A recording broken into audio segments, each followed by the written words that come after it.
ৰাষ্ট্ৰীয় শৈক্ষিক অনুসন্ধান আৰু প্ৰশিক্ষণ পৰিষদৰ দ্বাৰা প্ৰস্তুত অনুষ্ঠান স্কেচবুক। আমাৰ মুখত অকথিত প্ৰশ্ন, তেওঁৰ সমস্যাটো কি আছিল? মোৰ ককাৰ 2টা সন্তান আছে। এজন মোৰ দেউতা আৰু আনগৰাকী মোৰ পেহী। কিন্তু সদায়ে দেউতাক প্ৰাধান্য আৰু সুযোগ দিয়া হৈছিল। আৰু আনফালে দেউতাই য'ত ভাল শিক্ষা লাভ কৰি চহৰত কাম কৰিবলৈ লৈছিল, আৰু অন্যফালে পেহীক গাঁৱতে বিয়া কৰাই দিয়া হৈছিল। পেহীয়ে নিজৰ পুত্ৰ চেতনক চহৰত থকা খুৰাৰ ঘৰলৈ পঠিয়াই দিছিল, যাতে সি পঢ়া-শুনা কৰিব পাৰে। শুনা, বাচনবোৰ টেবুলত ৰাখি দিয়া। দেউতা, পেহী আৰু চেতন ঘৰলৈ কেতিয়া আহি আছে?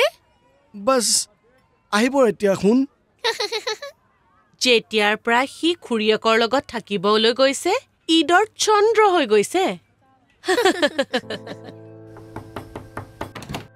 চেতন, কি হ'ল ইয়াৰ? আমাৰ সকলোৰে মুখত এইটোৱে প্ৰশ্ন আছিল।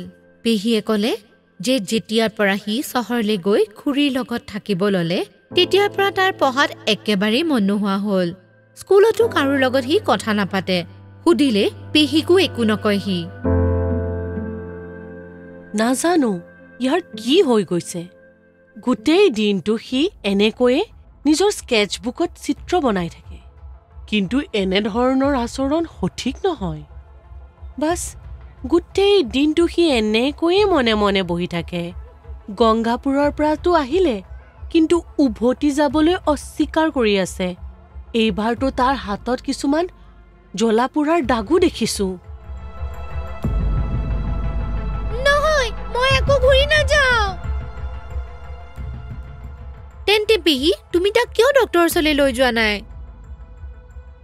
গাঁৱৰ ভূত প্ৰেত নিৰ্বাহকৰ ওচৰলৈ লৈ গৈছিলো, কিন্তু তাৰ পৰাও চোন একোৱেই সহায় নাপালো। অহো পেহী, কেতিয়ালৈকে এই অন্ধবিশ্বাসবোৰৰ লগত জীয়াই থাকিবা? তুমি ইয়াক অতি সোনকালে ডক্টৰৰ ওচৰলৈ লৈ যোৱা। ঠিক আছে, আমি কালিলৈয়ে ডক্টৰৰ ওচৰলৈ লৈ যাম। কিছু সময়ৰ পাছত চেতনৰ লগত কথা বতৰাৰ পিছত ডক্টৰে ক'লে, চেতনে কৈছিল যে তেওঁ পেহীয়েকে তেওঁক বহুত মাৰপিট কৰে। ইয়াৰ বাবে তেওঁ মনত ভয়ে কিতাপি লৈছে।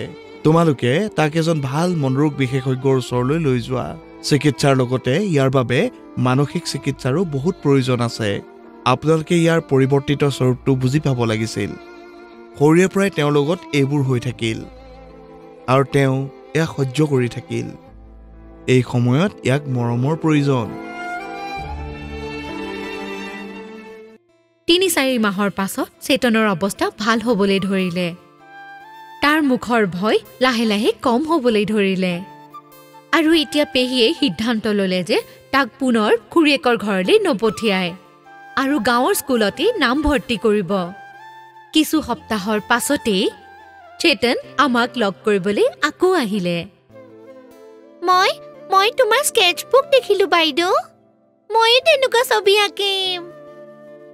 চেতনৰ স্কেচবুক এতিয়া সলনি হৈ গৈছিল, আৰু এতিয়া এটা সৰু মৰম লগা শিশুৱে তাইৰ পৃষ্ঠাবোৰত হাঁহি আছিল। আপোনালোকে শুনিলে ৰাষ্ট্ৰীয় শৈক্ষিক অনুসন্ধান আৰু প্ৰশিক্ষণ পৰিষদৰ দ্বাৰা প্ৰস্তুত অনুষ্ঠান স্কেচবুক। অনুবাদ আৰু ৰেকৰ্ডিঙত সহযোগিতা কৰিছে ক্লেপাৰ্ছ এণ্টাৰটেইনমেণ্টে। Program coordinator professor Usha Sharma.